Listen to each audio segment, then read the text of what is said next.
Hello, shalom, salam, and hola. Welcome to the Hot Jewish Podcast. I'm Michael, aka Hot Jewish Energy. You can find me on Instagram, Twitter. Why am I putting Twitter before TikTok? I don't know. Instagram, TikTok, and Twitter at Hot Jewish Energy, at Hot Jewish Podcast, and at Michael T. Valdez with an S at the end because I am not Mexican, so it is not with a Z, even though I love Mexican people and Mexican food. Thank you very much.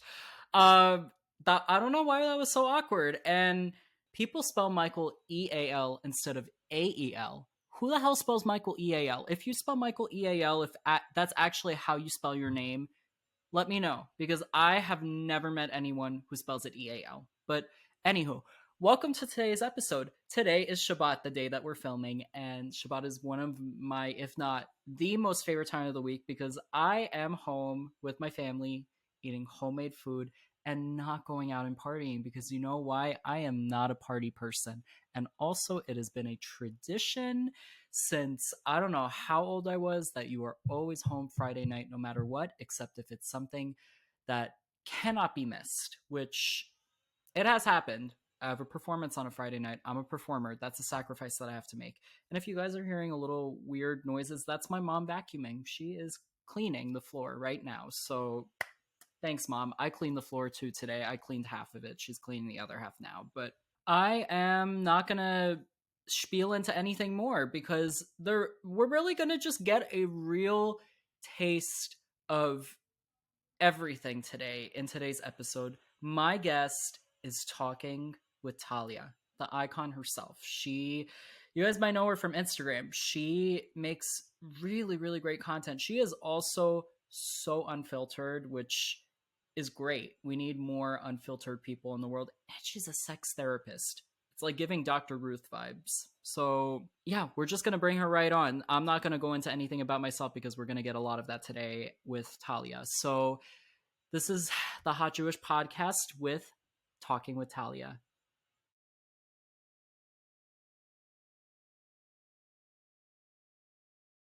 Hi, everyone. Welcome back. I'm here with Talking with Talya. Welcome to the podcast. Thank you so much. I'm so excited. Yay, I'm excited too. And today's Shabbat, which makes it a little bit more holy, even though we're going to be talking about some stuff that are a little bit unholy, but it's. Or super holy, if you know what I mean, multiple holes. This is the perfect time to give a little disclaimer. So, this episode of the podcast, I do not encourage this episode for minors. If you are a minor watching this under 18, or no, NC 17. Wait, well, I'm thinking what's like the appropriate age? If you're 17 and under, I'm not encouraging you to watch this. You could do whatever you want. It's your life.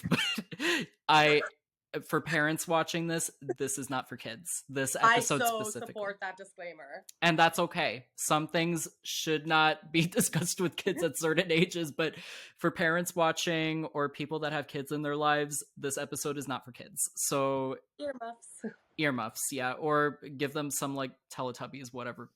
I don't know. But okay, now that we got that out of the way, thank you for being here. I'm really, really happy to have you here. Thank you so much. I'm so happy to be here. Been counting down the days. I know. How long have we known each other online? Oh gosh, you're gonna ask me a memory question? I could legit throw my own fucking surprise party, so I don't know. Mm-hmm. I'm so sorry. No. It's not because you're not so special, it's because I don't know what I did this morning. I can't remember either because I feel like it's been crazy for both of us engagement wise. It's definitely been a little bit hectic. So you had messaged me and then I looked at your page and I was like, wow, this is really different from what I'm used to seeing, but in a really good way because we don't really have a lot of Jewish people that are very sex positive. In my opinion, I don't really see that online. IRL, different story. But online, I don't really see a lot of Jews talking about sex stuff, which is, I hate to say stuff, but like sexual related things. Or Yeah. being the only other sex therapist that I could think of is Dr. Ruth. Oh, well, she's incredible. Yeah. Not a lot. I've been surprised with how many I've been finding actually since being online. But yeah, it's not the most common thing, that's for sure. Yeah, especially Jewish. Like people Yeah. forget that she's Jewish and she's one of the most renowned sex therapists in the world. Oh, I didn't forget. And you're paving the way too as someone who's young, someone who's in it, because she's definitely more of like the older crowd. Now you're kind of immersing yourself into the younger crowd.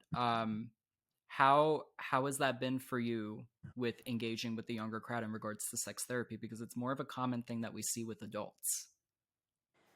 It's actually funny that you say that because a lot of the time people firstly don't know what sex therapy is. They're like, you have sex with your clients. And I'm like, no, that's called illegal. I'm not a sex worker. Nothing against sex workers. I'm just not one. Love them, just not one. So no, I do not have sex with my clients, and my clients aren't always partners or like couples, or they could be individuals. And a lot of my clients are actually younger kids or like youth who are kind of exploring their sexuality and like realizing that maybe their gender identity isn't like male, female. So a lot of my clients who I do sex therapy with, they're actually like, let's say 12 to 20 years old, and it's sex therapy, but in a different way It's than more people maybe envision it. like gender affirming therapy. Like, yes, and also, sometimes they are like, I'm in a relationship but I want to have sex for the first time and I want to lose my virginity, and I'm like, oh well, let's start there, because that, education moment, virginity don't exist. You don't lose anything when you have sex, right? Like, if Mm-hmm. anything, there's not no biological difference between someone who has had sex and not had sex. So like a virginity test, sorry, doesn't exist. So firstly, you don't lose anything. Hopefully you gain an amazing experience. So that's like my in. And then we'll talk about like pleasure and social norms and all of that, because people, a lot of the time, especially people like assigned female at birth, grow up thinking like I'm here to just please my partner. And I'm like, no, we all deserve pleasure. So I love working with younger kids. I love working with even older like clients. Sex therapy is like does not discriminate, and that's what I love. I love that you're able to take such a thing it's so stigmatized. People don't really, when they think of sex therapy, they kind of get awkward, uncomfortable, but really I love that you're telling us that it's not just about sex, it's about everything else. It's about, even if you don't have a partner, finding ways to make sure that you're taking care of yourself, which is great. I mean, that's therapy in general does that, and I don't like how people put such a bad rep on therapy, but I'm with you. And one thing quickly yeah. about sex therapy is that the foundation, like when I start seeing a couple or anyone, we're not like, okay, let's dive in. How are we going to spice things up? What are you going to do tonight? Like, no, we normally start with communication and creating safety, because there's a lack of something there that's maybe making somebody feel attracted or safe being vulnerable with their partner. So it's normally not necessarily like a sex in the way that people envision it. It's intimacy, it's connection, it's communication, it's feeling safe in your body just existing, not worrying about your chubby or here or whatever, feeling like all of you is embraced. Like, there's so much more to sex therapy than just sex. hmm I For the adults, because we don't have children here, for the adults that are Right. watching this, take note. I mean, yeah, I've been facing that a lot too, and I may take you up on it. I I I just it's just been a really weird time for me, because I didn't start exploring things until a little bit later, I think when I was like 18. Mm-hmm. So it happened at 13 once, but that was weird and confusing. But anywho, so every I would love that. Take me up on it. Sorry, not to cut oh you off. no, oh sorry, now we're gonna you said sorry, that actually goes right into my first question. Oh no, what? So you told me you're from Canada.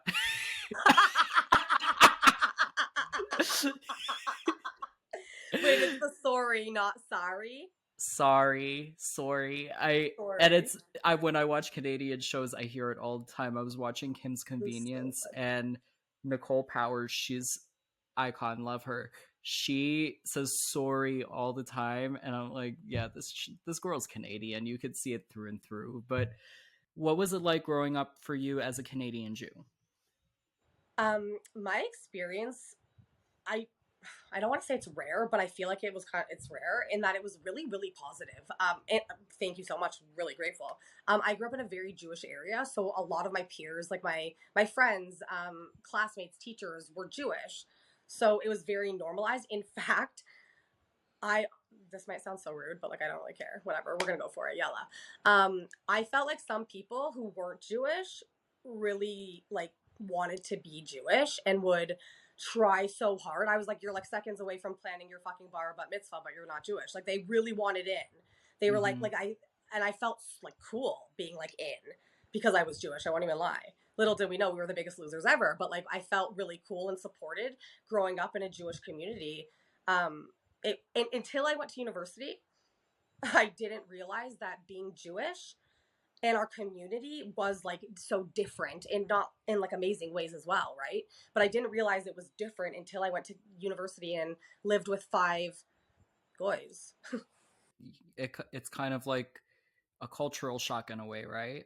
Yeah, but more Mm-hmm. so because I would like all the things that I thought were, I don't know, like I don't like the word normal. I hate that word, but like typical, a little bit. Normal to you. Yeah, normal to me. I was like, oh, like the other people see it as weird or like different or whatever. And I'm like, which I'm okay with. But I Mm-hmm. didn't realize that it was kind of like different in that we're so community oriented and like, Jewish geography. You always know someone and we're like so connected. Mm-hmm. Where did you go to university? Ooh, I went to the University of Guelph and I don't have the best experience. Or didn't. Was it connected in any way? Because now I know there's a lot of anti-Semitism happening on campuses. Was that, if you feel comfortable talking about it, was that something that you experienced? I am very lucky in that no, it was not. I've experienced it since, but on campus, no. Again, so my school that I went to, it wasn't really known to be like a Jewish school, like Western, for example. It's known kind of as like the Jewish bubble university in like Canada. Guelph was known to not be the Jewish school, but the year I went, all of my Jewish peers, like we all chose to go to Guelph, so it became like the Jewish school that year. So I again felt really safe identifying as Jewish. Mm-hmm. That's since shifted. I still do it. I still identify because fuck you haters.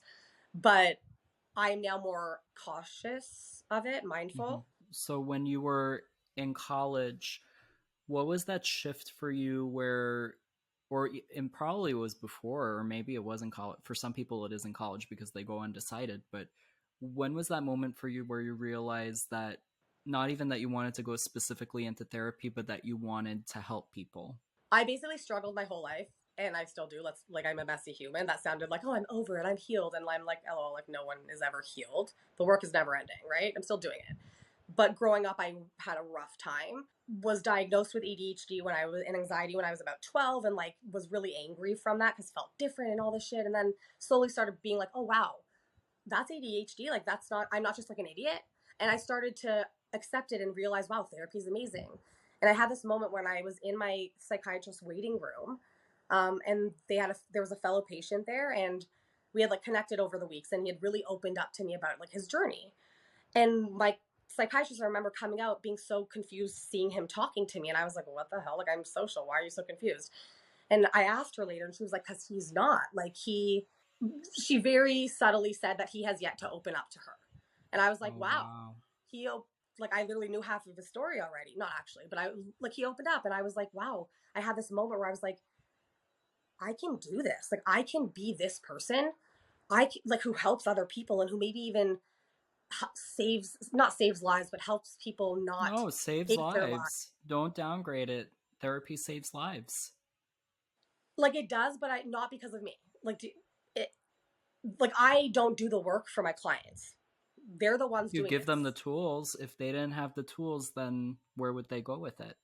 Yeah, you're it's true. I Yeah. definitely play a role, but if they don't do the work, if they don't take the tools and utilize them, then like nothing changes. So it's Mm-hmm. really like I always the whenever I get that feedback, I'm like, hold on, like thank you so much. I am so appreciative, and let's not forget to like give credit where credit is due. And like therapy is what once a week for 50 minute session. your real life takes place outside of the sessions, right? It's on you to do it. And they do. And that, fucking love my job. I just have so much respect for these people because they're hard conversations. Doing the work is not easy, but they do it. They're committed to it. What was when you had that moment with that other patient in the waiting room and that kind of put things in perspective for you? What steps did you take to get to where you are now? Through college, and I'm assuming masters or whatever type of certificate or certifications that you got. What was your journey? Oh gosh, I'm laughing because, not because it's a bad question, because the journey is just disastrous. So, like, very long story short. So after high school, I was like set on being like a doctor, which, funny joke looking back now. I could never, I'm sorry. I'm not smart enough to be a doctor. I'm not putting myself down. I'm great at what I'm great at. Science ain't one of them. So went to school for science, biological science in first year, switched second year to psychology major. Don't do so well academically, never really have been an academic. Like I struggle. I have mental health issues. I have learning disabilities. It's just not my strong suit. Realized I would not graduate from a psych degree because I needed a certain average and like I just didn't have it. So then later I switched my major to a general BA, which if I'm being honest is pretty useless. Like it's a 3-year program. So it took me 7 years to graduate. Ended up fighting my school with a lawyer, a lot of shit about human rights and lack of accommodations. Then graduated finally and went back to school for spiritual psychotherapy, then graduated, and then I have since done like I want to do certificates in programs like always. Oh, and I did an intensive sex therapy program. I forgot, one of my favorites. So the education is like not nonstop because there's always so much to learn. I'm not there yet, you know? That's that's good to hear because I know specifically in the profession that I'm in performing arts, we have that same mentality too of that the learning never ends. You're always training, you're always new things are always popping up. So it's good to know that in therapy also that I know in like the medical profession in general that's also a similarity too, but in therapy I didn't know that there's always like new developments and everything and you're always getting there's always new certifications to get. I I have like I'm my ADHD brain is very all or nothing, and I want to know everything, which like it's not possible. Mm-hmm. So I will spend hours with like hundreds of tabs open looking at all the courses that I want to take. And then I normally end up taking none of them for like the next 3 months. And then I finally go on like a binge, but like I don't really work linearly.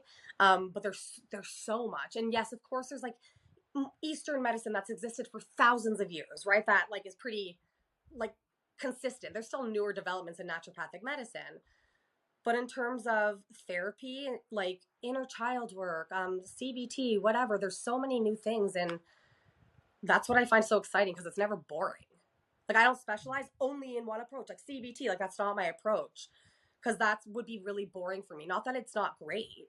I Mm-hmm. use it in my approach, but it's not my main thing that I always come back to because it just, for me, I want to be able to pull from all schools of thought. A lot of people unfortunately don't think that way. They are very much like I'm only going to listen to one thing and that's it. They don't want to hear everything because how are you going to know what you like if you don't hear everything? Totally. So I'm scared to I'm not scared to say it, but I'm resistant. So my approach that is spiritual psychotherapy. A lot Mm-hmm. of people shit the bed when I say that because they're like, "Oh, it's religious, it's this," and I'm like, "Okay, hold on, bro. Like, it can be. There's not one definition of what spiritual psychotherapy is. If you look it up, it's not the same because what spirituality means for everyone is different. But for me, and this is where like I'm so aligned in Jewish values without even I didn't even realize it until recently is that the approach of spiritual psychotherapy is about returning home to your truest self before you were made wrong for being that way. You're too sensitive. You're too fat. Are you sure you want to eat that? Ooh, don't touch your penis or vagina. That's dirty. Stop it. Oh, sex is wrong. So it's about, and how you do that is creating safety with like love and like compassion and kindness and curiosity rather than like judgment and criticism, right? So that's what spirituality or spiritual psychotherapy for me is all about is creating like a foundation that's like so safe and it's based on love and acceptance. It's pretty simple, but people hear spirituality, they're like, ugh. Yeah, I mean, unfortunately, I think a lot of extremism of all the religions have kind of put spirituality as a bad taste in people's mouths, which is really sad. with that approach that you've taken, have you seen a lot of success? I'm assuming you've seen a lot of success in your patients, and that's why you keep going back to it. How does that make you feel with how your patients are taking your approach and implementing it? I feel beyond blessed and like honored to do the work that I do and have people value what I say and trust me to like take them and guide them in some of their most vulnerable times. That being said, one, hold on, I'm not they're not my patients because I'm not a doctor. Not smart enough for that. I could like get in like their clients and I have to correct them Clients. because like I'm not a doctor. And also, yes, they use like my approach, let's say, like kind of it's what guides them, but part of spiritual psychotherapy for me is really connecting to their inner knowing. So I'm never like, hey, I'm the expert. This is what we're going to do today. Who the fuck am I? Right. So they guide the sessions. I'm very client centered. So it's like when they're like, I don't know, I'm like, okay, let's explore because I don't know either. Right. Like, how can I know you? No one knows you better than you know yourself. So a big part of the approach is like being curious and compassionate and asking like guiding questions so that they can self discover the answer. Because how would I know it? Does that make sense? You don't give them answers because you don't truly know the answers, but you want to guide them for them to find the answers themselves because the answer is really within. Yeah. And what that looks like in success is that they speak their truth and they're now connected to their voice. So I have a lot of like people pleasers who are yes people and shrink themselves to kind of like chip away at all the edges to fit into this like mold that society wants them to be. And I'm like, fuck that. So first, like embracing who they are and learning that their voice and their needs totally matter. And that if they don't choose them first, who will? So when I start to see them like saying no to like I'll have clients who are like, oh my gosh, guess what? I'm so excited to tell you something. I'm like, what? And they're like, I have a huge win. And I'm like, let's hear it. And they're like, I said no. And I didn't say sorry. And I'm like, holy crap. And like we'll do like a 10-second dance party because for some people saying no is a big deal.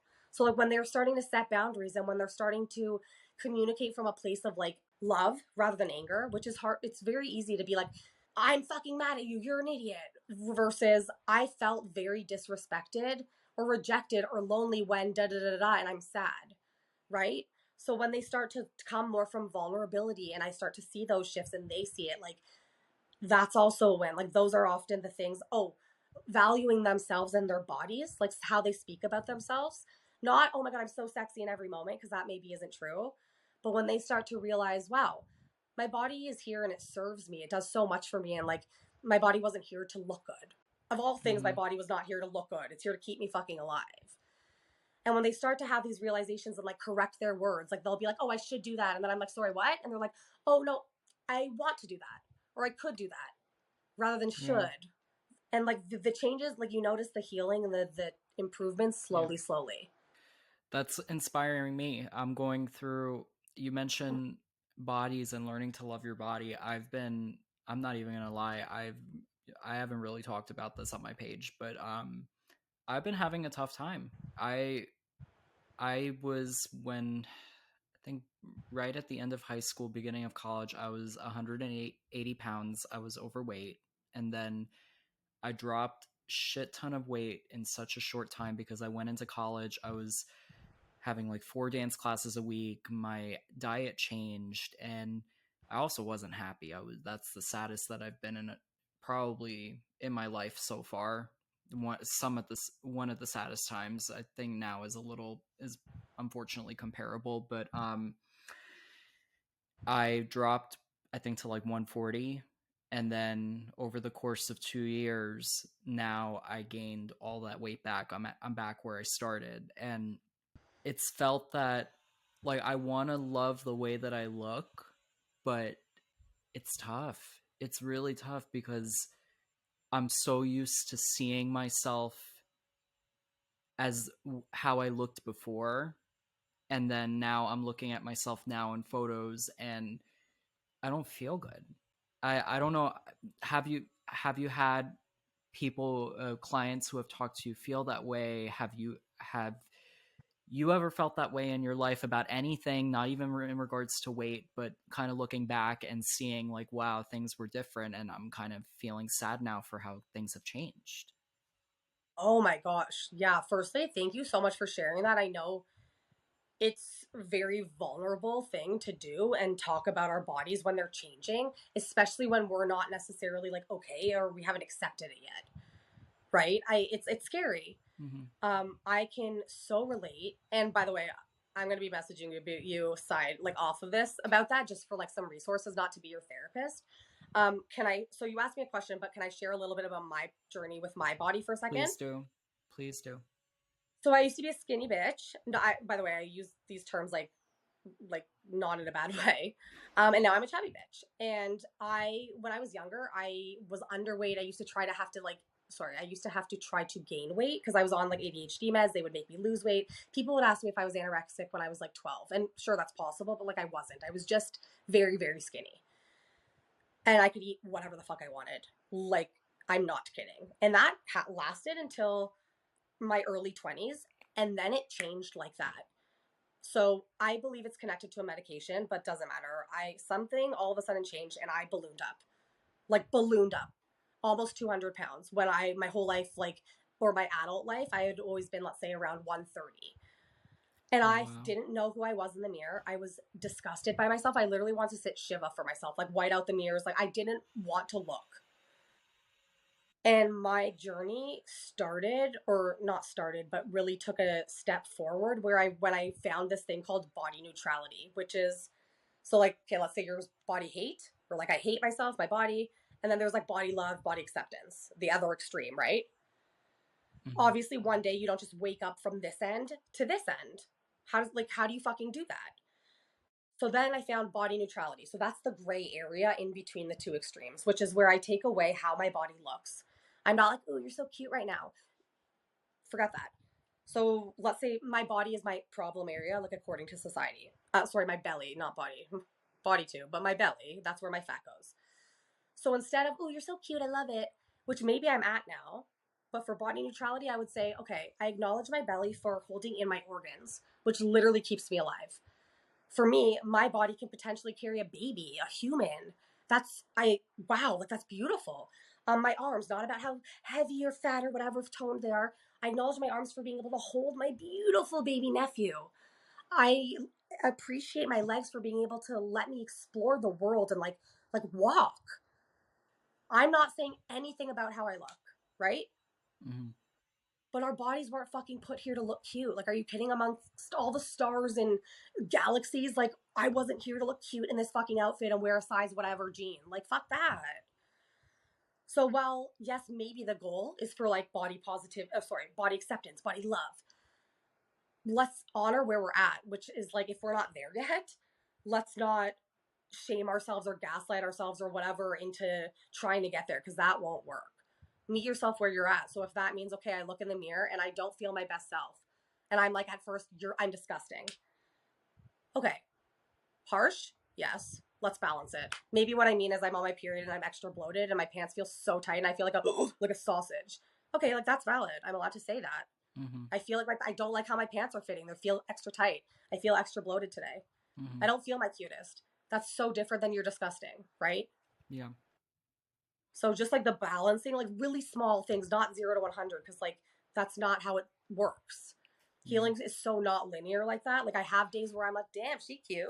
Ew, I love my body. And then there's days where I'm like, we're gonna avoid the mirrors today. And it's all a part of the journey. So Mm-hmm. anyway, body neutrality for me is like where it's at. Yeah. That definitely puts things into perspective because it's just been a roller coaster, especially with pandemic and with recent stresses of life. It's when I was stressed like 4 years ago, I lost all the weight. Now the stress, it's stress weight. It's like my body is I don't know what's going on, but I'm definitely gonna I'm definitely gonna take that with me. That's body neutrality. I want to just add one thing, which is when I was gaining weight, like it was so fast, it was scary. Like it was like by the week, it was going up like 5 pounds. I didn't know what was happening. What I realized when I started, like, I go to my own therapist, right? So in my own therapy, I realized that my body was actually creating physical layers of like fat to protect me from the world. So it was like, I know this sounds like woo woo, and I get it if it doesn't resonate, but it made a lot of sense that it was like my body needed a shield.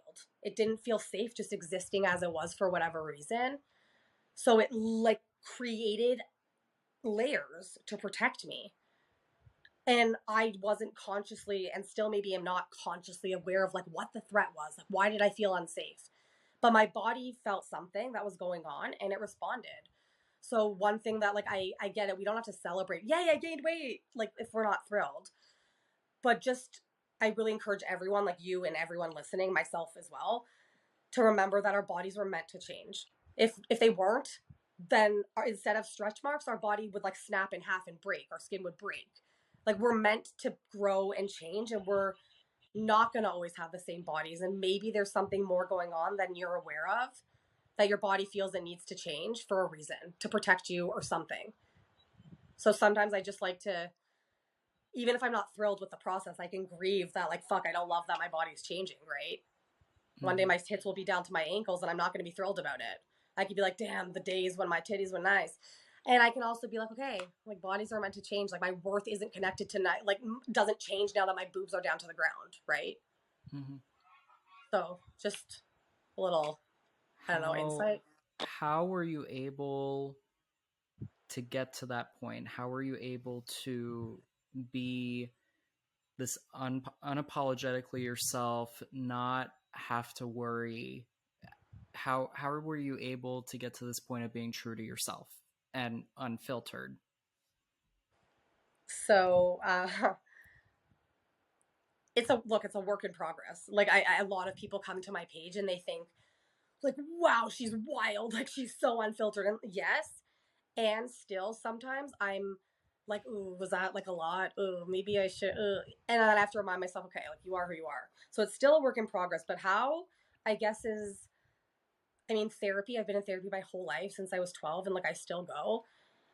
But a really big part of it was realizing that I don't do things. I can't, to be honest, do things in the way that most people think I should, or they want me to, or they expect me to, because I'm what's called neurodivergent. Like I have a different, like when you have ADHD or autism, it's called neurodivergency, and your brain is like structured and functions differently than neurotypicals. So you want me to sit still for 2 hours and write an exam? LOL. What? I can't do that. I need to fidget. I need to get up. I need to rock. I need to move. I work differently. So I realized most of the time that unfortunately I'm not going to be celebrated for being neurodivergent by other people. I'm going to be criticized. It's going to be judged. You shouldn't do that. You shouldn't talk about that. That's not appropriate. And fuck you, because you don't have to like me. I do.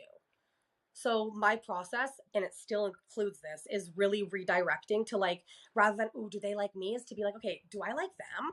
Because often the answer is like, nah, I don't like you at all. But my craving is to be liked, and it like trumps whether I like you, so that I redirect it, I balance it, and I'm like, do I even want the respect or approval of someone who I don't respect? But it's like an ongoing process of redirecting and learning that like, if you don't have your own back, if you don't see your worth, if you don't know that you're fucking incredible, like who will? If not me, who? No one's coming to rescue me. No hunk on a fucking horse is like coming to rescue me.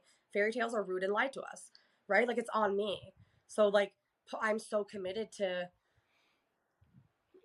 living life for me, because I have one life on this earth to live, and it's not for my mom, and it's not for my dad, and it's not for blah blah blah blah blah. It's for me. So yeah, people will be upset, probably even by things that I fucking said today in this podcast. And guess what? I don't fucking care. I'm not for everyone, right? Like, I'm a people pleaser. So it's, and you were talking about people pleasers. It's really tough.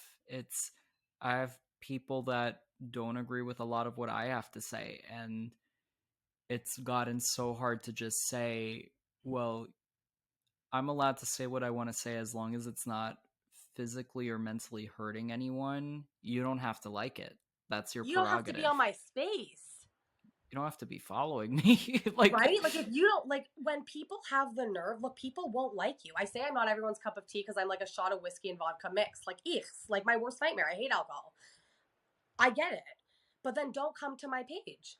Unfollow me. Feel free. Like if I'm causing you so much distress that you feel the need to slide into my DMs and have a temper tantrum, please unfollow, escort yourself out. When I have somebody who slides into my DM and like I have never interacted with you and they're giving like feedback or I think you blah blah, I'm like, how entitled does somebody have to be to think that I actually give a shit? I might not even care if it was my mom, and I love my fucking mother, but like I'm just like so committed to doing me. But like I'm not here to please you. There's one of my favorite quotes is this is I wasn't here, or like I wasn't made to fit into this world. I was made to create a new one.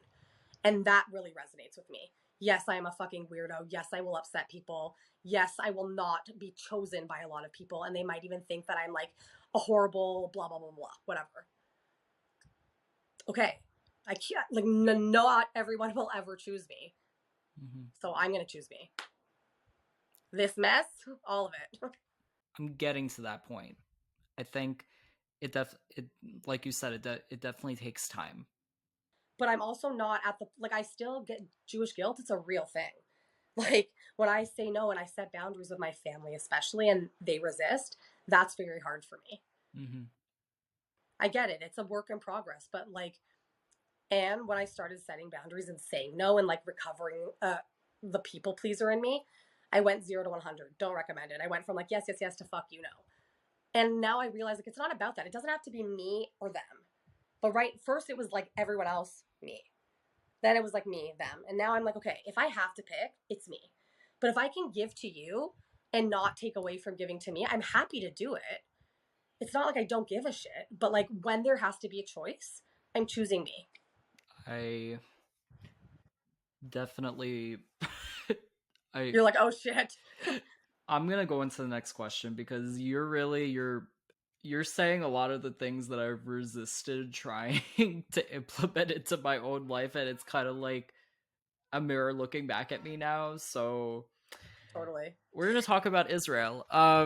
Talking about things that doesn't please people. Yeah, a lot of people, unfortunately. Hater. Yeah, a lot of those anti-zucchinis, as I call them. Have you had a deep connection with Israel for a long time, or has it been something more recent for you? I guess now that I'm in my 30s, it's been kind of a long time, but because I still feel like I'm 18, it hasn't been. So I went on Birthright when I was like 19, and that was my first time ever going to Israel, and I'm gonna cry. It changed my life for the better. I'm not kidding. That trip gave me my one true love, which is Israel. Like when I got off the plane, I felt like I was drugged. Like I'm not kidding. Like I was with a friend who was on the trip with me. I was like, Miriam, like I think someone drugged me because I feel like it's like something I've never felt before. I felt like I could like breathe, like something. And now I realize like that's what it feels like when I'm home and like connected to my best self. And I feel that way every time I've been to Israel. I go now. I've been like probably 7 times since. And I actually am planning on moving there. Like I filled out my Aliyah application. I got my letters from my rabbi and this and this. There's one thing holding me up. Do you want to know what it is? What? My sister had a beautiful, I'm going to cry now again because I'm very sensitive. Feisty, but sensitive. My sister had a beautiful boy, my first nephew, and I knew I was going to love him, but I didn't know that like I was going to now want to revolve my life and all of my choices around him. They live in Vancouver. I'm in Toronto. So I've been spending, like I spent half of this last year in Vancouver with them to support them. And I'm like, moving forward, I was planning on doing 50-50, half in Israel, half in Toronto. And now I'm like, I don't think I could be away from my nephew for more than 2 months, let alone 6. So I'm very conflicted. Israel's calling me, but my heart is also with my nephew. So I'm like, oh, maybe when he gets 3. And then I'm like, no, because then she's going to have 5 more babies probably that are like brand new. So it's never going to be a good time. So I'm battling that. But Israel's home. I will spend all my money in my bank account to visit the most expensive place in the world, Tel Aviv, over and over and over and over again because I love it more than any place in the world. With that deep connection that you have, obviously, that very, very once in a blue moon connection, I don't think a lot of people feel that.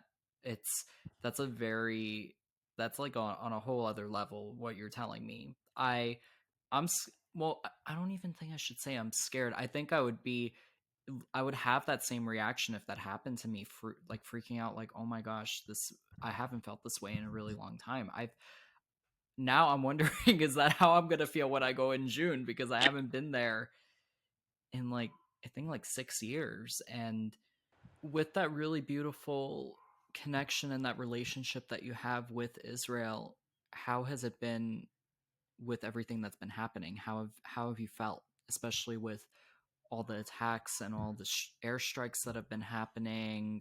Really nasty people online just not actually sympathizing with terrorists. How has that made you feel? I mean, I'm crying. So I'm as like I have a tough exterior. Like, don't fuck with me. And I trust me, if you fuck with me, my friends, my fucking homeland, my people, I will like arrest me. Seriously. Don't mess with me. But I'm also very sensitive and feel strongly and it breaks my heart. Like, and I actually feel like, I know this isn't helpful, but I feel this like a sense of guilt that while my people are like running into shelters for their lives, that like I'm here and that's not my reality at all. Like I almost feel like I wish I was like there with them. I know I couldn't make any like do any sorry, change the situation. I get that. I just feel like even with all of this going on, that's where I want to be because it's my people. Like I can't let them win. So I'm heartbroken, and also for Palestinians because so many of the rockets they fire like landed their own land, and Mm-hmm. all innocent humans deserve better, and I'm angry. Like, Yeah. And I wish a lot of people would see that. It's They're making it so black and white, but you can support innocent people on both sides. Continue though. yeah, I had some people slide into my DMs last year who were family and other people saying, I'm so disappointed in you. And I'm like, sorry, what? Because I was talking about how I'm pro Palestinian, which absolutely does not mean that I'm pro Hamas and Fatah and any terrorists. Like, are you? Of course not. But there are so many innocent humans who have nothing to do with it, who are just little pawns in their fucking sick game, who deserve better. So when my people were like, I'm so disappointed, I'm like, or I'm shocked. I'm like, you're shocked that I care about all innocent human lives, that I'm not a complete racist twat. Like, what are you shocked about? Like, I'm shocked that you are shocked. How, like, I, I would never say kill all, blah. And if we don't want it said about us, how would we do it to other people? Yeah. Talking about terrorists, that's a different fucking story. Yeah. Take them out, enjoy your virgins. But there are so many innocent Palestinians who also deserve better, just like the innocent Israelis. Yeah. And a lot of people don't realize that the root of the problem are these I don't even want to call them organizations. Let's say dipshits. These dipshits. um, these little shits. Let's say, yeah, these little shitty terrorists. They don't value human life. Nobody is understanding that. The PA, the Palestinian Authority, they say it's a government. They don't value their own citizens. They're placing them in vulnerable areas, and then people make the argument of, oh, Gaza is so small, yada yada yada. And I'm like, then who the fuck made that happen? They could have easily taken a partition deal however many years ago, made an official state for themselves, and uplifted their country. They could have been an official country, but Absolutely. look at the mess they're in now because of selfish Arab nations 50 plus years ago. Why is that Israel's problem? They are more than willing to cooperate with anything. My biggest thing, and it's not funny, but it kind of makes me laugh because it's just so pathetic, but it's not funny, is like the whole "your colonizers" thing. Um, I actually can't. Like, I'm so embarrassed for any person who ever says, like, firstly, let's talk about Arab colonialism. Uh-huh. How Please many do. countries and places speak Arabic? And how many speak Hebrew? Like, language is like one of the first things that like you use to decide, like to see if someone is indigenous to the land. And like our language, it has not changed. Our culture, like our practices, like so yeah, we all of our things like relate to being in Israel. And but yes, you're right. You Arabs, now known as Palestinians, who do not have a unique language or connection to the land, are totally the indigenous people. You're so right. When people try and say, "Oh, they're indigenous," I'm like, "Excuse me?" That's I'm like like, saying the white people are indigenous to North America. and they do. The worst part is when they don't know where the term Palestine comes from. I'm like, it's like renaming our homeland of Judea, Jews from Judea. Like, come on, to Syria, Palestina, like after our enemies. That's an act of colonization. Like, I'm sorry, your creation of Palestine, which was never a state of its own, but whatever. Side note, that was colonization. But yes, we are the colonizers. Like, I just can't. It's like, are you also going to tell me that 1 + 1 is 5? Like, I already think you're unwell. I already think you need to be locked the fuck up. Like, I'm sorry. I have no compassion for it. And I get those comments so many times. It's just ridiculous how many times I have to hear it over and over again. I've just stopped replying because of how ridiculous it is. Totally. I There was one thing that I loved, someone's that they said this. They say the Jews are the colonizers, meanwhile Jews, Arabs, Muslims, Christians, Zoroastrians, Baha'i, they all live in Israel peacefully together and there's freedom of religion, but they say that the return of the Jewish state was one of the most successful land back operations or situations or movements in history. Decolonization. Decolonization. They say it was Absolutely. the most successful. Yeah, Right. or at least one of the, for sure. I'm not a history major, I don't know, but for sure. I'm embarrassed for people because I'm like, so hold on. I have a question then. Do you also think that people on Turtle Island, which is what like is the indigenous name for North America, I'm like, do you like are we the indigenous people here? I don't hear you like this.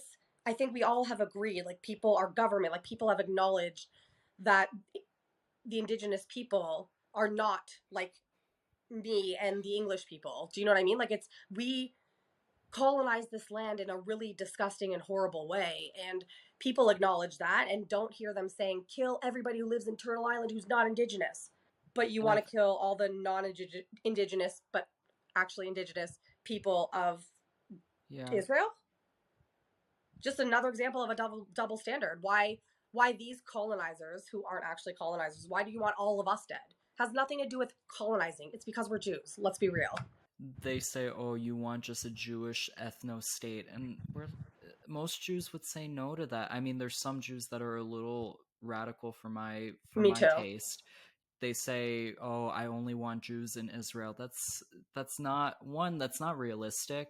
It will never be realistic because I don't think there's really any. I mean, that's what I'm going to be honest. That's what a lot of the Islamic countries are trying to do. They Totally. pushed most people out.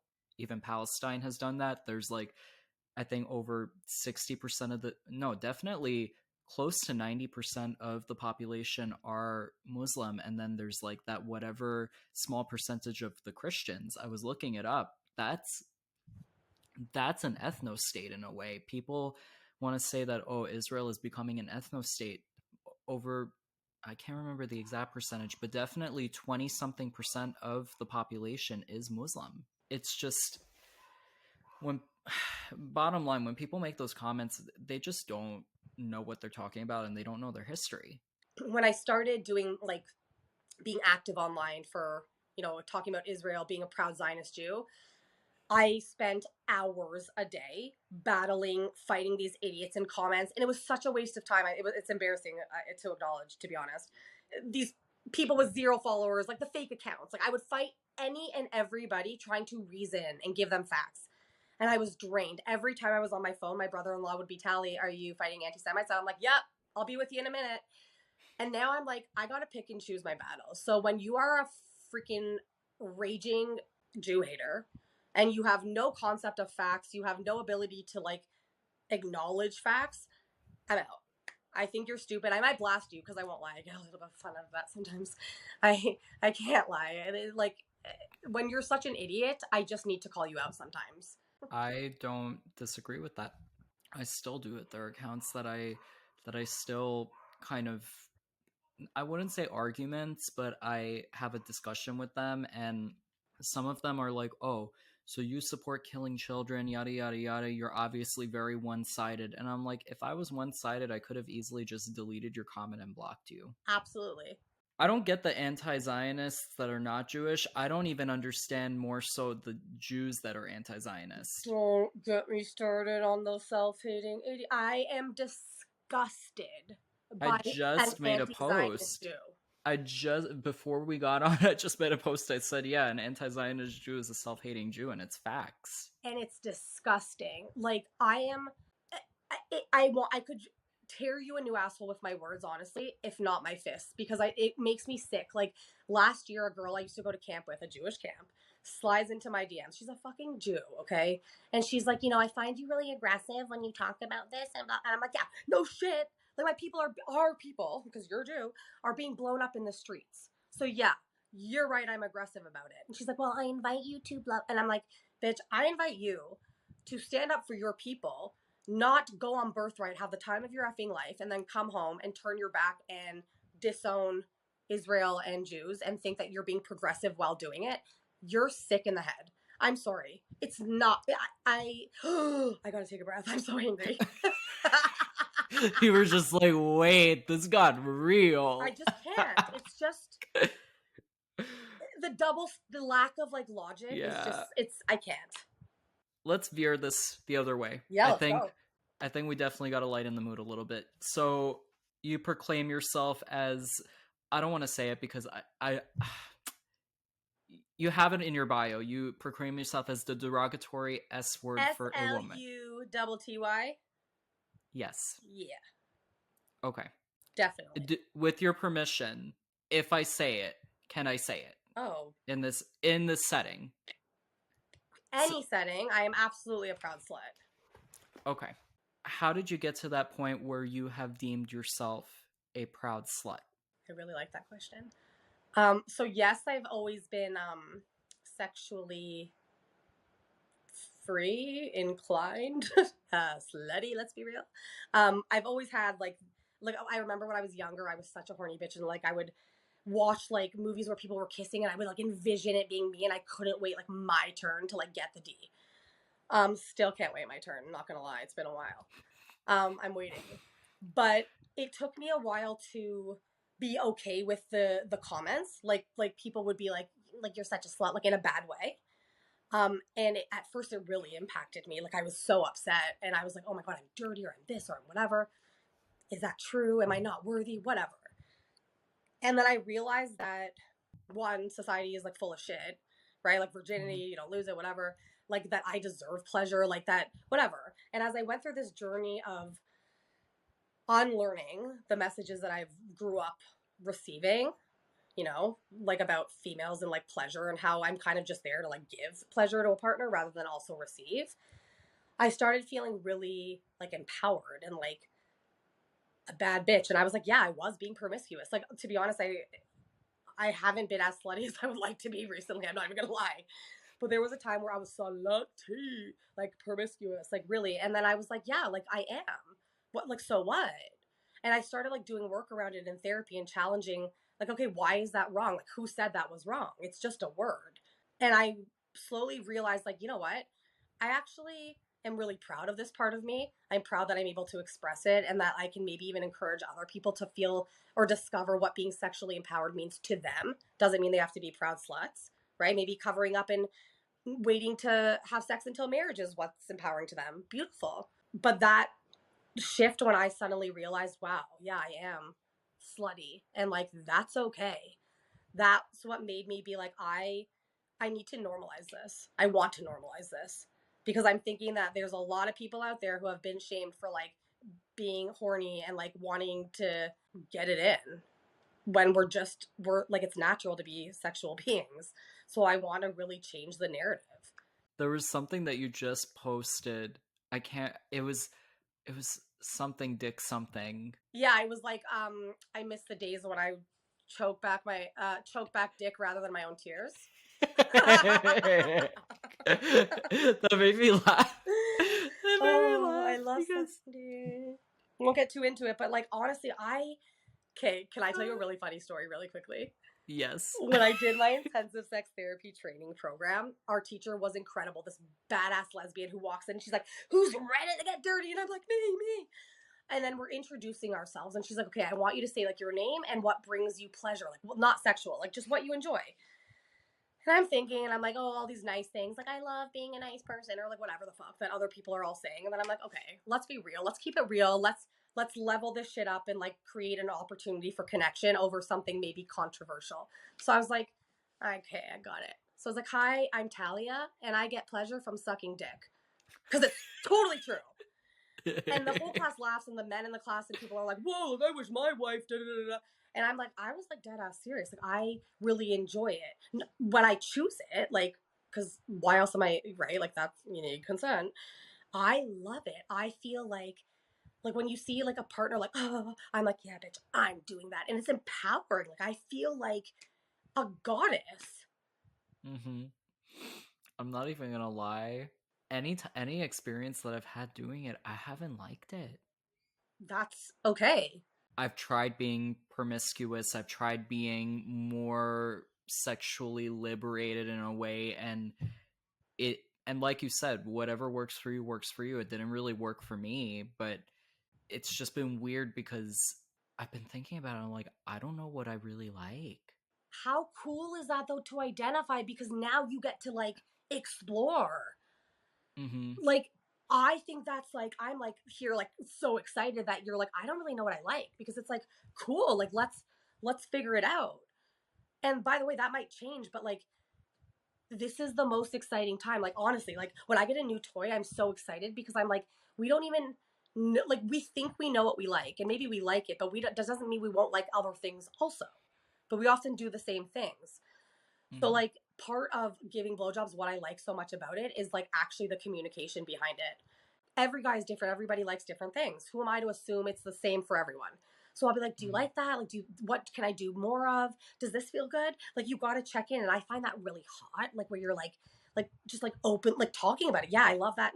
Not my favorite. A little to the right. Like this time of not knowing is I whether you have a partner by the way or whether it's by yourself can be so effing exciting because there's so Mm-hmm. many possibilities and like what you like isn't going to be the same to someone else and that's okay and your sex drive will also not be the same to someone else and that's also okay. Like I have clients who identify as asexual and people think that means they never have desire and never have sex. And it's like sure maybe for some people that is true when they identify as that. But I have other clients who identify as asexual but now and then do get like moments where they're wanting to have sex with their partner. Whatever someone's sex drive is, like, forget how you should be or what you think this person wants of you. Like, do what you feel called to do. And I want to just clarify like, if you're so uncomfortable that you don't know if you want to participate and you have not consented, then that is not okay. And that they're like, that's assault. That's maybe the R word. Like, that's, and if you change your mind, like, let's say I'm like, yeah, baby, I want to like put it in. And then you do. And I'm like, nothing happened. You didn't do anything wrong. It's not about your D. And I'm just like, I don't want it anymore. And I changed my mind. Mm-hmm. I am allowed to say stop. I don't have to explain it. I don't have to make it nice so that your ego doesn't get hurt.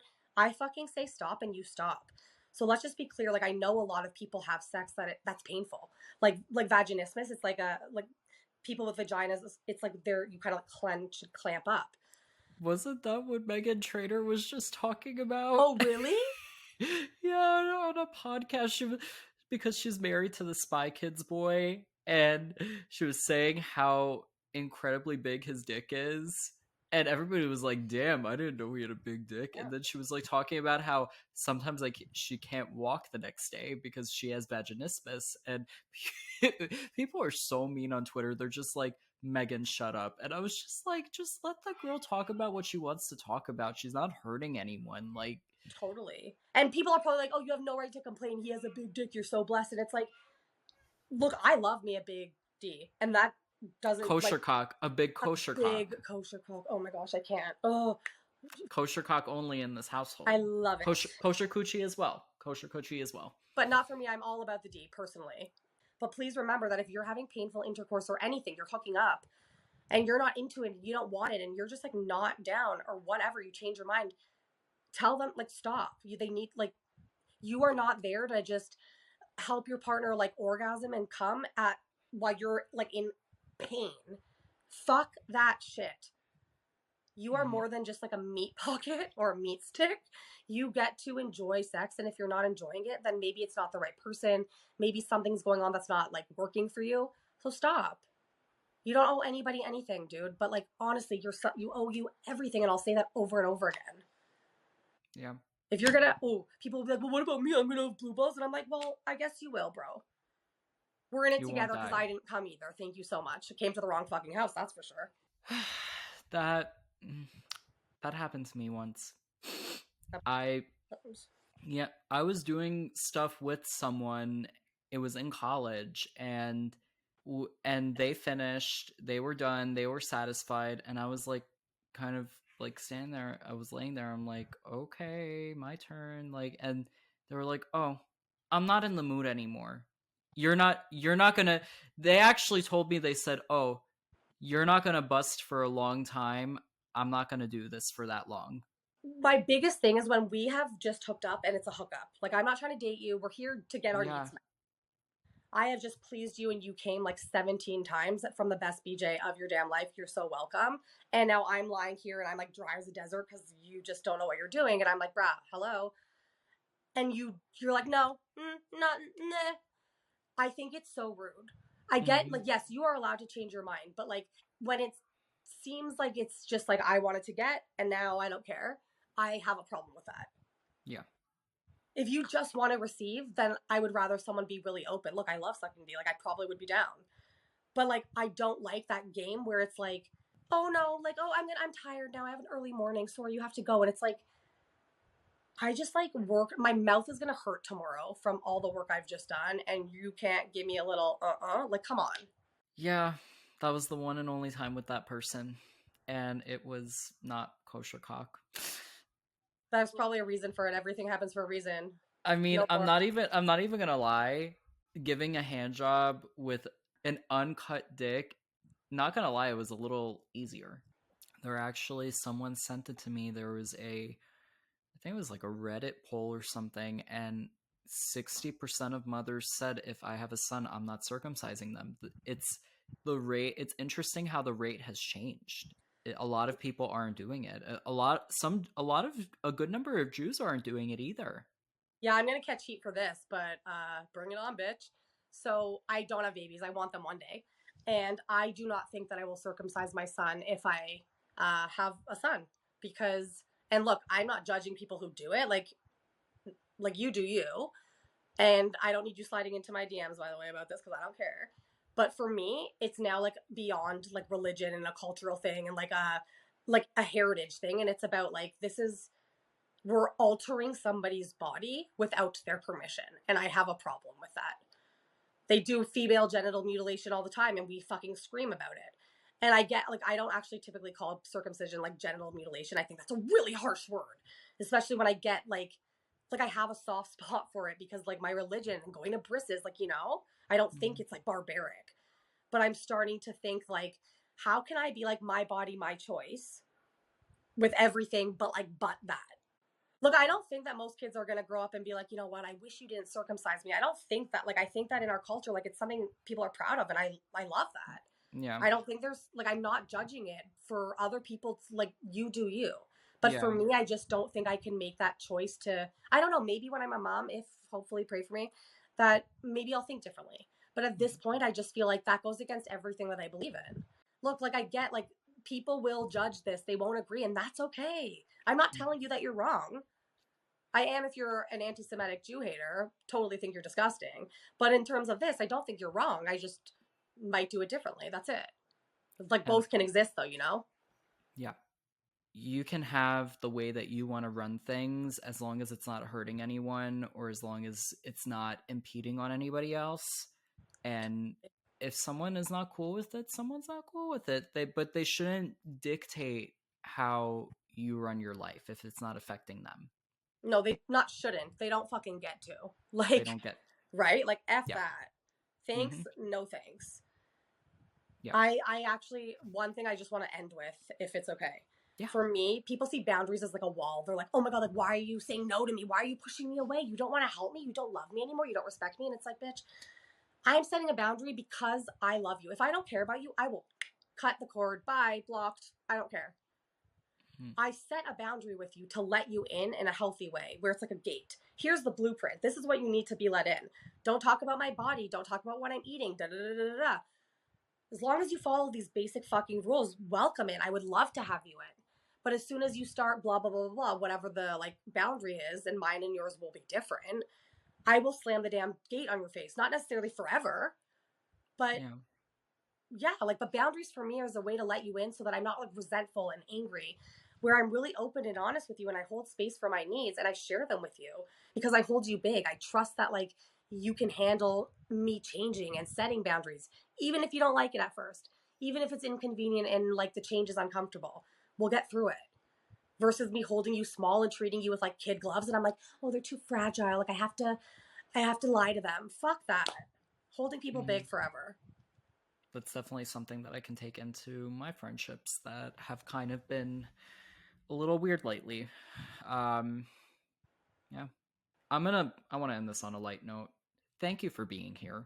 Thank you Or for bringing your insight, a lot of the invaluable info. That's the running theme for pretty much every guest that I have on because I got good guests. Invaluable sure. information that you provided, that you shared with us, that you were so generous to bring here. And I hope everyone watching or listening really takes what Talya is saying and implements it into your life, whatever works for you. Whatever doesn't work for you, that's cool. Totally. A lot of what you said won't work for me, but a lot of it will, and that's okay. But Totally. thank you so much for being here, and thank you for taking the time to show us who you are outside of social media. Thank you for just being you, Thank because you it's so much for having me and for like seeing me. Not mm-hmm. always celebrated for this hot mess. And I feel like really like even when you say like I'm not going to take some of the stuff you said, it doesn't resonate. Cool. Like I'm not offended. Great. Like I love that you're honest about that. And I I love that you were able to share it, because a lot of people kind of tiptoe around things that they believe in because they're not sure it's going to resonate with other people. You shouldn't be catering. I mean, in a way, yes, you should be catering. It's weird. It's like a healthy balance. You should be catering to the audience that you're speaking to, but you shouldn't have to shield yourself so much that you lose sight of what who you are and what you believe in. totally. Yeah. Totally. You could And use strategy and like have a approach or whatever and still keep it real and be super true to yourself. Totally. And I find yeah, that you do that, by the way, very, very well. thank you. I Absolutely. I try. It's it's tough at times, but it's I'm getting there. Anywho, this has been an episode of the Hot Jewish Podcast with Talking with Talia. Thank you for being here. Talia, where can they find you? Well, you can find me at Talking with Talya, and I'm working on a website. It's not done yet, so don't type it in yet because it's not ready. But I will post that also when it's ready. But Talking with Talya is good for now. Thank you so much for having me. Absolutely. And thank you guys for watching and listening. You can find me at Hot Jewish Energy, at Hot Jewish Podcast, and at Michael T. Valdez with an S at the end. And that is it for this episode. Thank you guys for being here. Have a great day, night, wherever you are watching or listening to this. And I'll catch y'all soon. Bye. Thank you so Bye. much.